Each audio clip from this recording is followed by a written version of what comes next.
and attempted to step past him. "I'm sorry, Nina."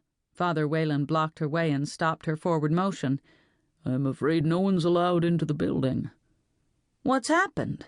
She tried to look past him, into the lobby, but she couldn't see beyond the police officers who were crowded around inside. "What's going on?"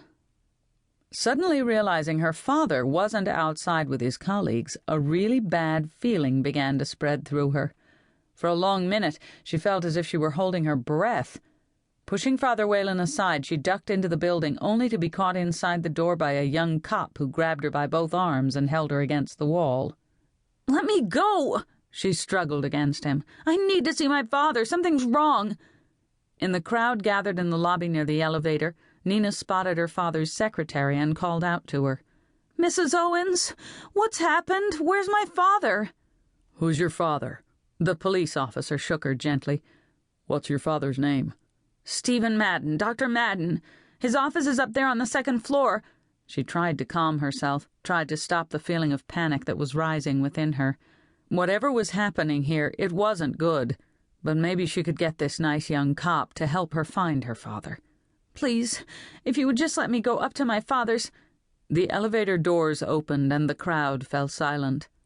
Nina's father stepped into the lobby, his head held high, his spine straight as a rod, his gaze straight ahead and unseeing. He was, as always, tall and handsome, and he wore the brown tweed jacket he'd bought the summer before in London, where he'd taught a course on Hawthorne at an English university as part of an exchange program. His prematurely white hair was tucked behind his ears. His beard was neatly trimmed.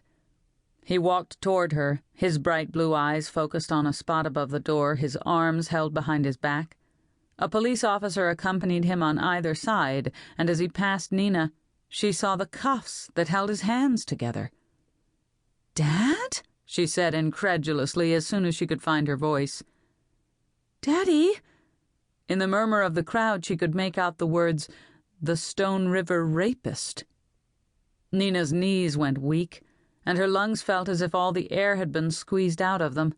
Her head began to spin, and through the blackness that engulfed her she felt two strong arms catch her on her way down. That sensation of spinning toward the floor, that loss of control, would be the last thing she'd remember of the day her father was arrested and charged with raping and murdering 4 of her fellow students over the past 18 months. Chapter 1. November 2005, New York City. At 11:10 on Tuesday morning, Nina Madden stared at the phone that sat on the corner of her desk and willed it to ring.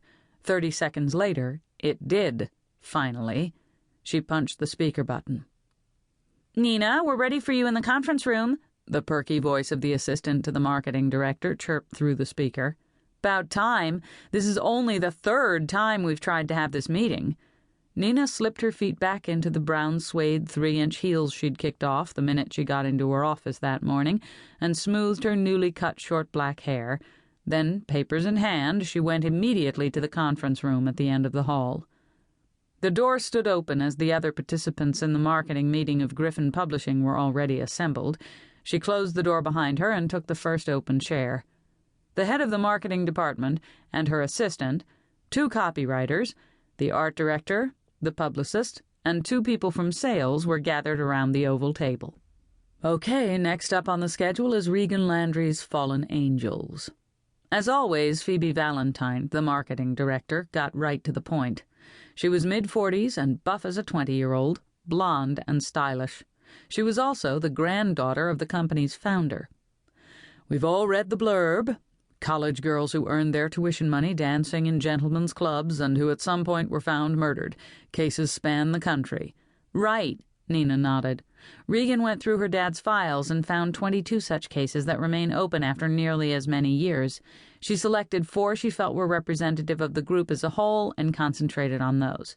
"Have you seen any of it?" Phoebe asked. "No, but I'm sure it's terrific," Nina assured her. "It's her first solo work," Darren Heller, VP of Sales, reminded Nina.